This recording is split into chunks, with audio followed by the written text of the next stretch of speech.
Anyway, welcome. Greetings. Welcome. Come on in and welcome. Welcome. Hey, everybody. I am Aquamoon, and this is... I am Michaiah. And we want you guys to come on in, have a seat, relax, and listen to what we got to talk about today. But before we get into it, I want you all to click the link, subscribe, and like this channel. And I am Aquamoon of Enlight Readings and more. And I am Michaiah of kheperasbluelotus. Yes, we are located here in Wilmington, North Carolina, 3941 B as in boy, Market Street and Berkeley Hills. So today, sis, we got an interesting topic, and I believe it's a topic that a lot of people often wonder about. You know what I mean? So why don't you tell them a little bit about today's topic? What is our topic for today? Well, our topic for today is what to look for in a healer. And just from having conversations with other people, just scrolling throughout social media, the comments that people make, they're sharing their testimonies, their experiences. And I think it's very important that people have an understanding or have an idea what to look for in a healer, because ultimately you will like a healer who is going to help you along the way. They're going to empower you. You know, of course, they're going to guide you, provide suggestions and whatnot, but are they empowering you so that you can empower yourself, do the works yourself, or are they just trying to take from you, take? And that's not what a true healer is about. Okay, so the topic is what to look for in a healer. So let's start off with what is a healer. Okay, so a healer is one that heals or cures or restore and repair. Okay, so that's basically somebody who's going to come in, they're going to restore, they're going to, make you feel better. They're going to repair something that is broken, essentially. Spiritual healing is a process where transformation takes place. It's important when you go for healing that you're trying to transform what once was. You know what I mean? It connects to the body, the mind, the soul, and the heart. And what it essentially does is it helps the soul release and be free. Okay? So that's what a healer is. Yes. So doing some research, me and sis like to do research. We like to look for things. One of the things I came across is, why do people go to healers? Why do people look for healing practitioners? What is it that within them to say, oh, I need to seek a healer? One of the things I found is that 80% of the problem in one's life can have their root in a spiritual dimension. Now that's deep. You know what I mean? That means that out of 100, 80% of what you're going through is in the spiritual dimension. It's not even in the physical. You know what I mean? That's so it's deep. like, I do need to seek a healer. I do need a practitioner who can help me, because if 80% is in the spiritual dimension, that means it's overriding and coming into the physical dimension that is causing me dis-ease. You know what I mean? Exactly. One of the sayings that I say is that spiritual issues manifest in the flesh. That's deep. Yeah. So to overcome the problems such as removal of distress caused by negative energies, when those who are not affected by any negative energy or distress are exposed to the spiritual healing, what happens is they simply receive the benefits of additional positive energy. So that's cool. So even if you're not going through anything, you can still seek a healer, because what's going to happen is you're still going to get the remnants of the positivity that healer is giving you. That's some good stuff right there, y'all. Exactly. So before we get any further, we would like you guys to check out our Facebook pages. My Facebook page is above. and Sister Michaiah's is above as well. And check us out, like us on Facebook, join our groups. We have a lot of information, and we also do workshops here in the shop. We have a metaphysical shop. Okay. So when you get into the healer aspect, you got to get into the nitty gritty. So choosing a healer can be difficult if you don't know where to look or what to look for. I know a few energy healers, I know you do too, that are one of a kind. You know what I mean? It's a person that is caring, generous, people of the highest integrity, but because of the high demand of energetic healing and healers altogether, the awakening period for different people is different, and a lot of people are not doing the work because they want to do it. They're abusing the power. They're taking people's money. They're giving false information. So looking for a healer is really something you have to do some research on. Exactly. Some of the things that I recommend, and actually not only do I recommend it, this is what I do as a practitioner, as a healer. I have spiritual practices that I do every day. And, I'm human too.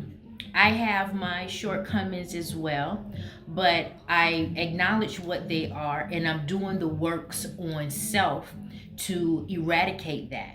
So I'm removing the old so I can bring in that higher vibration so that my healing capabilities is stronger for whomever I'm working with, because I don't want my stuff to transfer on somebody else.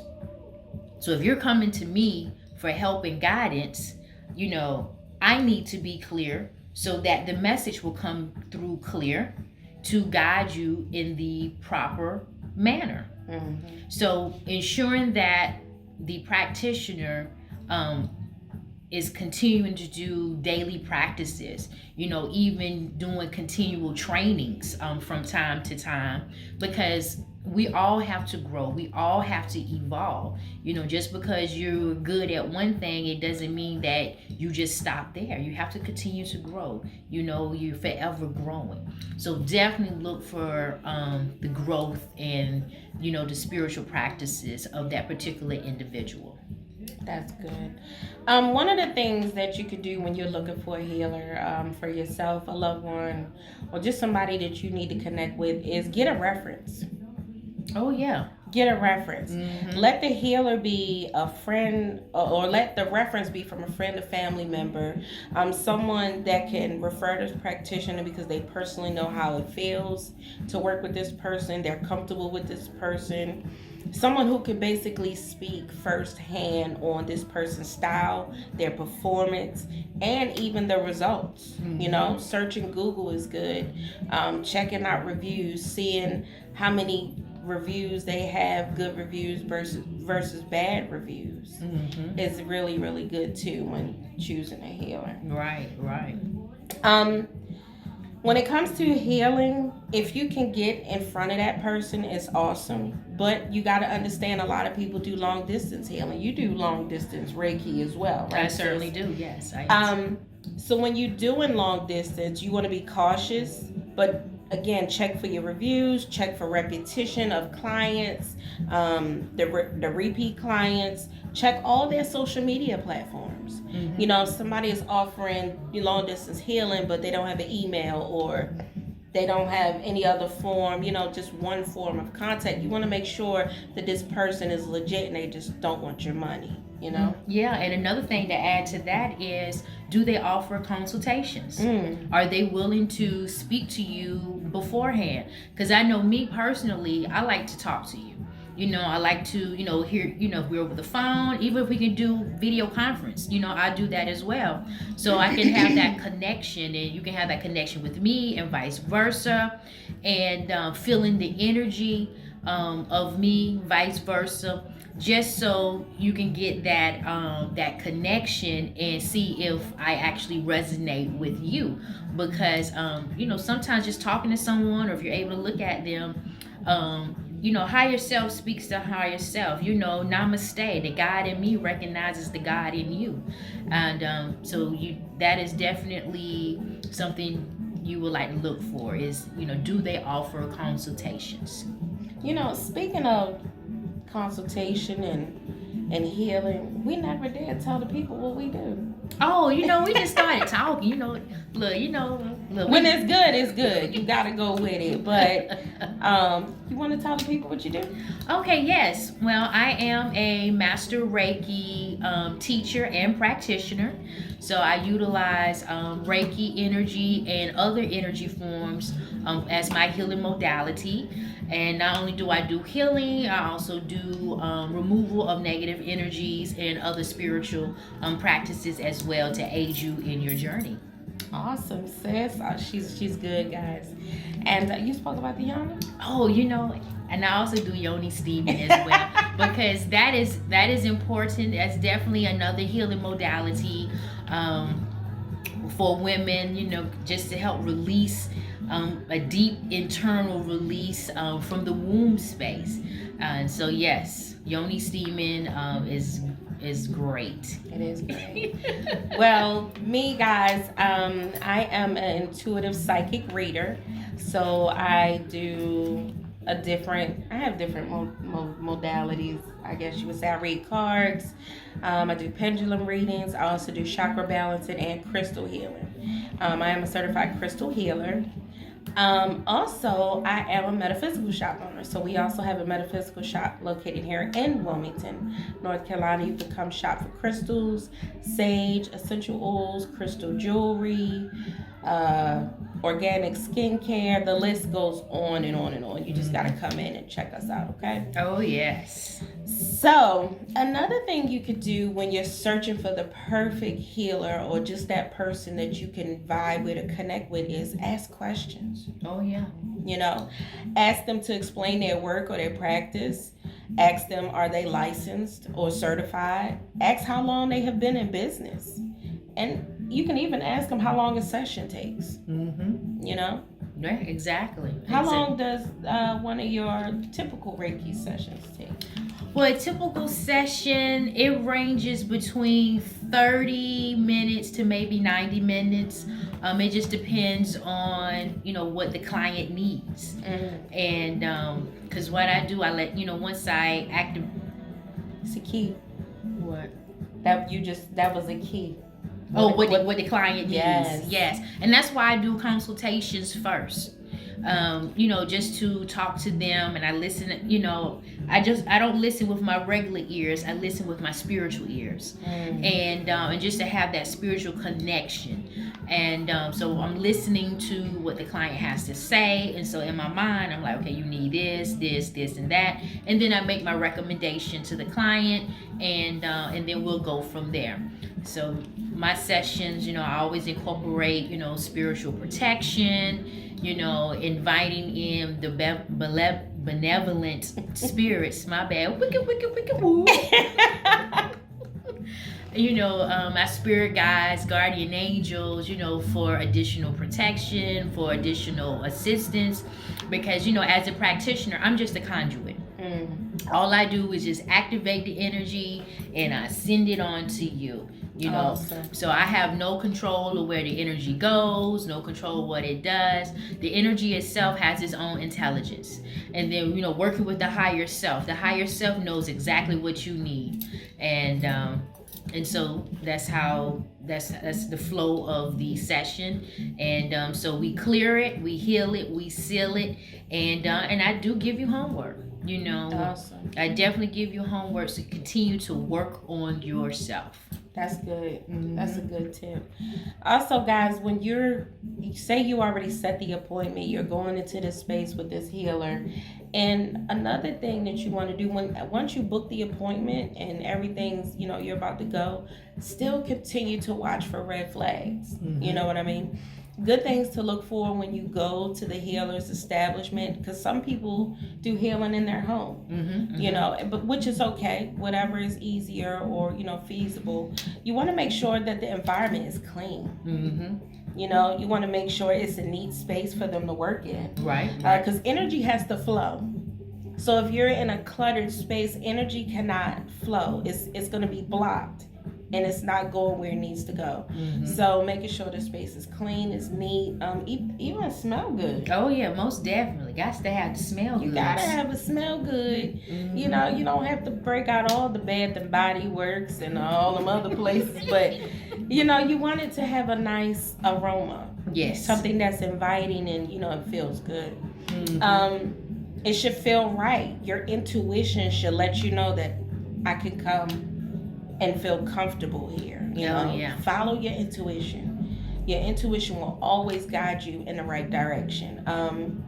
Feeling comfortable, feeling safe. Exactly. Yeah. Exactly. That is paramount. Feeling comfortable and feeling safe, and trusting the person that you are going to for help. Do you trust them? Do you feel a level of trust and safety with that person? You know, another thing that I think is important too is somebody that don't make promises to heal you.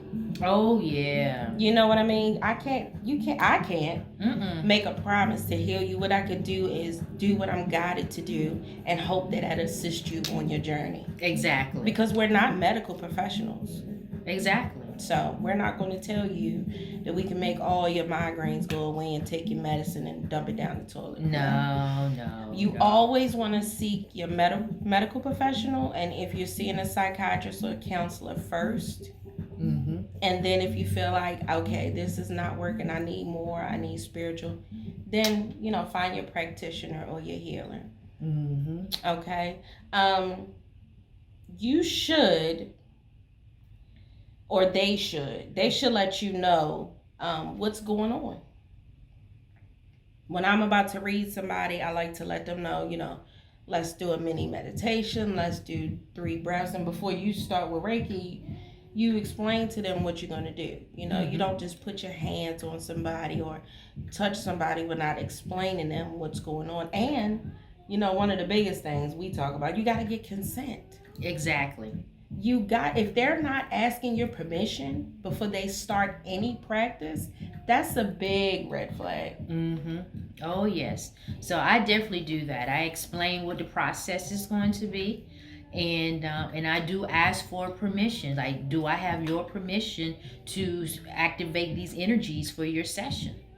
Yes. And you know what I think is a big one, and I know you've seen it and I've seen it, is you don't pressure people to come back. Exactly. You know, when you do good work and you know you have something to give that's authentic, you're an authentic person and you're giving your all, they're going to come back. They're going to tell their family, their friends, their loved ones. They're going to come back to you regardless. Exactly. You know, when you pressure somebody to come back, they're not going to come back. Yeah, because I know I don't like to be pressured either. You think we could pressure the bill company and they won't come back? No, that ain't going to work. Okay.